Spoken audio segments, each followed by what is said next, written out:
सभी का स्वागत है। आज हम दिया डेकोरेशन करेंगे, यानी दिया को सजाएंगे। इसके लिए मैंने यहाँ पर लिया है 3 दिए। आप बहुत सारे दिए भी ले सकते हैं। कलरफुल रंग वाटर कलर में, brush, Fevicol, paper, pink paper, आप किसी और रंग में भी पेपर ले सकते हैं। ये मैंने यहाँ पर पंचिंग मशीन लिया है। पंचिंग मशीन से हम पेपर को इस तरीके से कट करके सजाएंगे।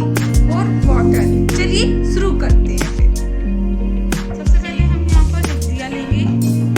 गोल्डन कलर लिया है मैंने।